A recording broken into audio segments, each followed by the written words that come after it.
Yes, she was a very loving person. Oh, she used to be my good friend. I love her so much. She was so devoted. She was hardworking. We're going to miss her. All this and that. These are tributes that we often hear whenever we lose a beloved person. But one thing we forget to understand that while we are alive, that the life we live is our tribute. And that's why I'm talking this morning about your life, your tribute. Sometimes people often say, it's my life, it's how I want to live it, it's nobody's business. I don't care what you think. But we forget that the life we live affects others as well. Yes, it's your life. You're an adult. You have every right to decide on how you want to live your life. There's no doubt about it.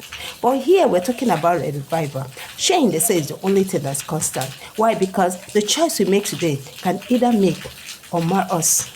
Yes, especially as parents, because the footstep we live today can be an open door, can be a connection for our children tomorrow who must have left this world.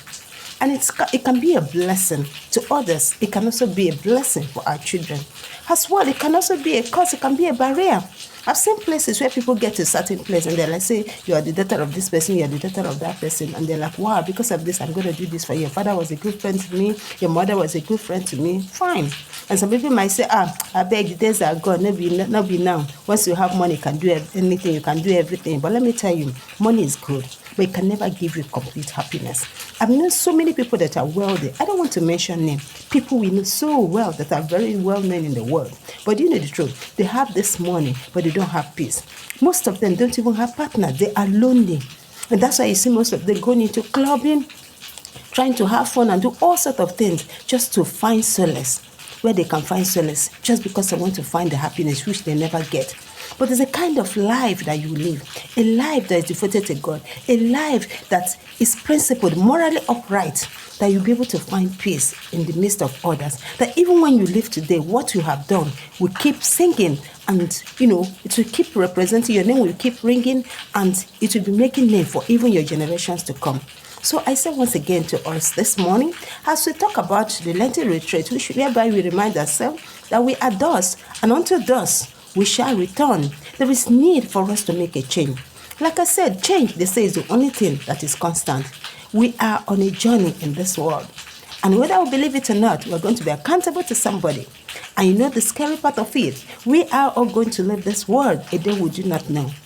Whether you're a child, whether you're an adult, whether you're newlywed, whether you're pregnant, it doesn't matter. God can call us at any time.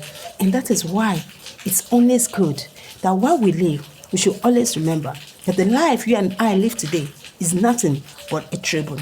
That close person to you, what can they say about you when you are not there tomorrow? It's a food for thought for me and for you, because the closest person to you is the only person who truly knows you. And as a child of God, as a believer, either you're a believer, as a child of God, a Christian, an atheist, a traditional worshiper, a Muslim, it doesn't matter who you are or what kind of religion you practice. One thing I know about life is love. Love is all that matters. Like Mother Teresa will always say, Mother Teresa of Calcutta will always say, love is the ultimate. Love is the language that everybody understands. And so for this Lenten period, this Lenten retreat, let's take our time and see how we live our lives in a positive way. We can make an amendment. It's not too late. And like I said, I still saying this because when I talked about godliness, it takes a godly person to live a responsible life, either as a husband or as a wife.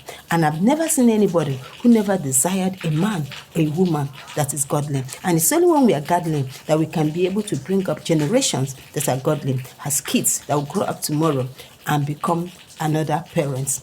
And so that's why I always say it's good that we catch them young. So at this period of Lent, once again, let's make a U-turn and see how we can get closer to God by being revived.